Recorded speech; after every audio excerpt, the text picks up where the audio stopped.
Hello friends, welcome to your YouTube channel officers choice group. जैसा कि work डाला गया था और वर्क के अकॉर्डिंग मैंने आप लोग को बताया था कि जो भी वर्क डाला गया है तो उसका वीडियो आप लोग को प्रोवाइड कराया जाएगा। तो हम आते हैं सबसे पहले हिस्ट्री में, मॉडर्न हिस्ट्री की तरफ। तो इसमें उपाधि, प्राप्तकर्ता एवं दाता के बारे में लिखा गया है। तो गुरुदेव की उपाधि रविन्द्रनाथ टैगोर को दी गई थी महात्मा गांधी के द्वारा। महात्मा की उपाधि महात्मा गांधी को दिया गया था रविन्द्रनाथ टैगोर द्वारा। नेताजी की उपाधि सुभाष चंद्र बोस को दिया गया था एडोल्फ हिटलर द्वारा। सरदार की उपाधि वल्लभ भाई पटेल को दिया गया था बारदोली की महिलाएं द्वारा। और देश रत्न और अजात शत्रु इसको डॉक्टर राजेंद्र प्रसाद को दिया गया था महात्मा गांधी द्वारा। नेक्स्ट हम आते हैं कायदे आजम। कायदे आजम मोहम्मद अली जिन्ना को कहा जाता था और इसे देने वाले थे महात्मा गांधी। देश नायक सुभाष चंद्र बोस को बोला गया रविन्द्रनाथ टैगोर द्वारा। विवेकानंद स्वामी विवेकानंद को बोला जाता था महाराजा खेत्री द्वारा। राष्ट्रपिता महात्मा गांधी को सुभाष चंद्र बोस ने कहा था। और राजा का उपाधि राजा राम मोहन राय को दिया गया था अकबर द्वितीय द्वारा। नेक्स्ट हम आते हैं ज्योग्राफी में। तो भौगोलिक उपनाम: ईश्वर का निवास स्थल प्रयाग, 5 नदियों की भूमि पंजाब, 7 टापुओं का नगर मुंबई, बुनकरों का शहर पानीपत, अंतरिक्ष का शहर Bengaluru, Diamond Harbour Kolkata, Electronic Nagar Bengaluru, Bharat का प्रवेश द्वार मुंबई, पूर्व का वेनिस कोच्चि, भारत का पीटर्सबर्ग जमशेदपुर, भारत का मैनचेस्टर अहमदाबाद, मसालों का बगीचा केरल, गुलाबी नगर जयपुर, क्वीन ऑफ डेक्कन पुणे, भारत का हॉलीवुड मुंबई, झीलों का नगर श्रीनगर, फलोद्यानों का स्वर्ग सिक्किम, पहाड़ी की मल्लिका नेतरहाट, भारत का डेट्रॉयट पीतमपुर, पूर्व का Paris Jaipur, salt city Gujarat, soya प्रदेश मध्य प्रदेश,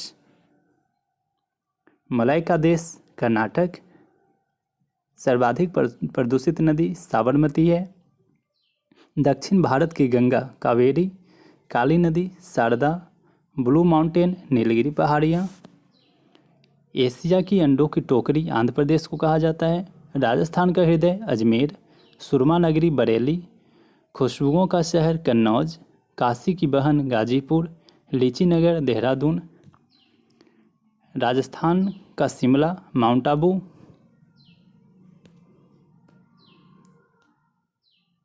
और सुपर प्रसारित नगर चेन्नई, कर्नाटक का रत्न मैसूर, त्योहारों का नगर मदुरै, स्वर्ण मंदिर का शहर अमृतसर, और कोयला नगरी धनबाद को कहा जाता है। अब हम आते हैं इकोनॉमिक्स में। इकोनॉमिक्स में हम देखते हैं राष्ट्रीय आय की विभिन्न अवधारणाएं तथा उनके बीच संबंध। राष्ट्रीय आय की मूलतः 2 धारणाएं हैं: घरेलू उत्पाद जिसे कि डोमेस्टिक प्रोडक्ट बोलते हैं, एंड राष्ट्रीय उत्पाद जिसे कि हम नेशनल प्रोडक्ट बोलते हैं। घरेलू उत्पाद क्या होते हैं? किसी देश की आर्थिक सीमा में स्थित निवासियों तथा गैर निवासियों द्वारा अर्जित आय को घरेलू आय कहते हैं। घरेलू उत्पाद घरेलू आय में निवासियों का हिस्सा प्लस घरेलू आय में गैर निवासियों का हिस्सा। यह घरेलू उत्पाद का परिभाषा है कि घरेलू आय में जो भी निवासी, वहाँ रहने वाले जो निवासी है उसका हिस्सा, और जो गैर निवासी हैं मतलब जो यहाँ नहीं रहते हैं उनका हिस्सा भी जोड़ा जाता है। राष्ट्रीय उत्पाद क्या होता है? किसी देश की आर्थिक सीमा के भीतर तथा बाहर निवासियों द्वारा अर्जित आय को राष्ट्रीय उत्पाद या सकल राष्ट्रीय उत्पाद कहते हैं। राष्ट्रीय उत्पाद का फॉर्मूला है घरेलू आय माइनस शेष विश्व को भुगतान की गई साधन आय प्लस शेष विश्व से प्राप्त की गई साधन आय या घरेलू आय माइनस शेष विश्व से निवल प्राप्ति। नेक्स्ट, जब भी किसी धारणा के साथ सकल यानी कि ग्रॉस शब्द जुड़ा हो तो इसका मतलब यह है कि स्थिर पूंजी उपभोग या ह्रास, जिसे कि हम डेप्रिसिएशन कहते हैं, को घटाया नहीं गया है। जब हम सकल धारणा में से स्थिर पूंजी के उपभोग या ह्रास के मूल्य को घटा देंगे तो हमें निवल यानी कि शुद्ध आय प्राप्त होता है। नेक्स्ट हम देखते हैं राष्ट्रीय आय का जो धारणा है, इसके संबंध में कुछ और टर्म, जिससे कि सकल घरेलू उत्पाद, ग्रॉस डोमेस्टिक प्रोडक्ट, जीडीपी, जो कि हमारे टॉपिक में है, जीडीपी के बारे में अभी पढ़ना। किसी देश की घरेलू सीमा के भीतर स्थित निवासी उत्पादक तथा गैर निवासी उत्पादक इकाइयों द्वारा एक वर्ष में उत्पादित सभी वस्तुओं और सेवाओं का अंतिम मौद्रिक मूल्य सकल घरेलू उत्पाद कहलाता है। दूसरे शब्दों में हम कह सकते हैं कि एक लेखा वर्ष में एक देश की घरेलू सीमा में सभी उद्यमियों, चाहे वह निवासी हो या अनिवासी हो, उनके द्वारा की गई सकल मूल्य वृद्धि को सकल घरेलू उत्पाद कहा जाता है। इसका आकलन राष्ट्रीय एवं निजी उपभोग, सकल निवेश, सरकारी एवं व्यापार शेष के योगफल द्वारा भी किया जाता है। किसी देश की आर्थिक वृद्धि की सर्वाधिक उपयुक्त माप सकल घरेलू उत्पाद है। यानी कि किसी देश की आर्थिक वृद्धि की सर्वाधिक उपयुक्त माप क्या होती है? जीडीपी होती है। हम देखेंगे जीडीपी का क्या उपयोग होता है। तो जीडीपी में होने वाले वार्षिक प्रतिशत परिवर्तन ही किसी अर्थव्यवस्था की वृद्धि की दर है। किसी देश की जो अर्थव्यवस्था जो चेंज होती है, उसके जीडीपी में जो एवरी ईयर जो चेंजिंग होती है, जितना प्रतिशत चेंज होता है, तो वही उसका अर्थव्यवस्था का वृद्धि दर होता है। यह परिमाणात्मक दृष्टिकोण है। इसके आकार से देश की आंतरिक शक्ति का पता चलता है, लेकिन इससे उत्पादों एवं सेवाओं की गुणवत्ता का पता नहीं चलता है। अंतर्राष्ट्रीय मुद्रा कोष एवं विश्व बैंक की ओर से सदस्य देशों का तुलनात्मक विश्लेषण इसी के आधार पर किया जाता है। नेक्स्ट है साधन लागत पर सकल घरेलू उत्पाद। किसी वस्तु या सेवा के उत्पादन में उपभोग या प्रयुक्त उत्पादक कारकों के संपूर्ण मूल्य को हम साधन लागत कहते हैं।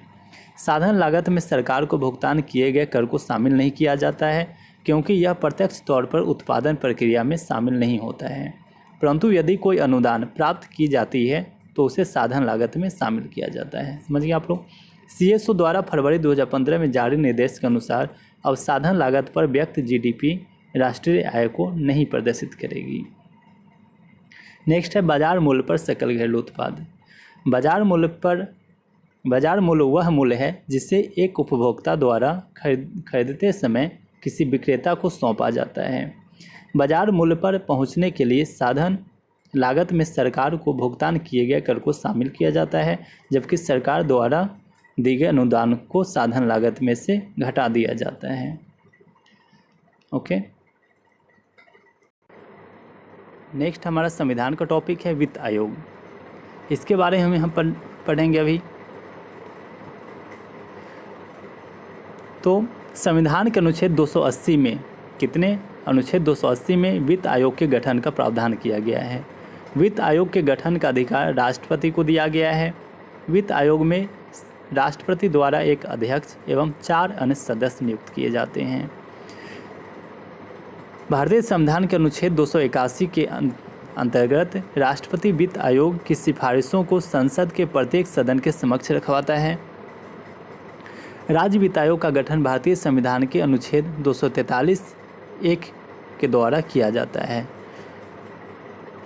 वित्त आयोग वित्तीय प्रशासन में पारदर्शिता सुनिश्चित करता है।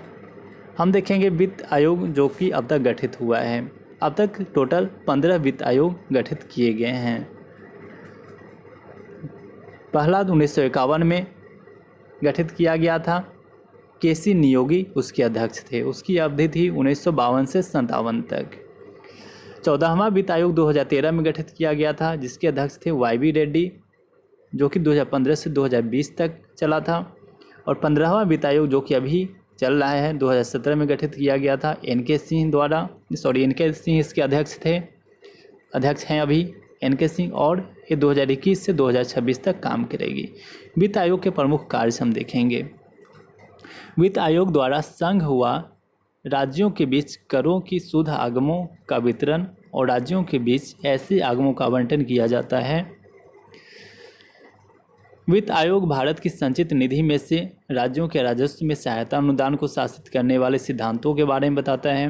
राज्य वित्त आयोग द्वारा की गई सिफारिशों के आधार पर राज्य की नगरपालिकाओं और पंचायतों के संसाधनों की पूर्ति के लिए राज्य की संचित निधि के संवर्धन के लिए जरूरी उपाय करता है, ताकि राज्य में जो पंचायत नगरपालिका को जो फंड दिए जाते हैं वो राज्य वित्त आयोग द्वारा की गई सिफारिश के अनुसार किया जाता है।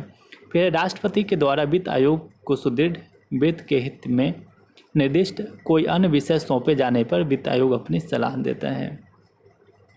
एक इम्पॉर्टेंट पॉइंट है नोट, राष्ट्रपति वित्त आयोग द्वारा की गई प्रत्येक सिफारिश को उस पर की गई कार्रवाई की स्पष्टीकारक ज्ञापन सहित संसद के प्रत्येक सदन में के समक्ष रखवाता है। यह अनुच्छेद 281 के अंतर्गत किया गया है। ये लूसेंट का टॉपिक खत्म हो गया। इस चैनल को आप ज़्यादा से ज़्यादा लाइक करें, शेयर करें एंड सब्सक्राइब करें। धन्यवाद।